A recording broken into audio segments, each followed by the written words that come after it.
A lot of Americans right now are worried about how we're going to compete with China. I'm more worried about how we're going to compete with robots.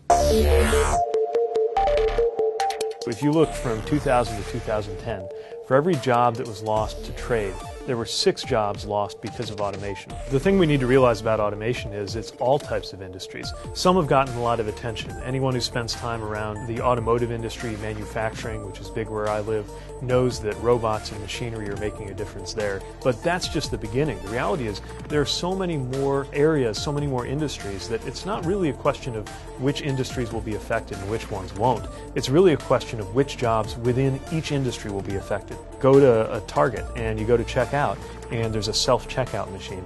That's automation. File your taxes using TurboTax, and that's automating jobs that used to be in the accounting and the legal industry. So this is not just a question of robots making cars. What concerns me right now is that we are probably at the dawn of a new machine age, and yet we haven't really prepared for it in terms of our policies. I'm chairing a new task force of the U.S. Conference of Mayors that is drawing mayors to come together and think about this issue.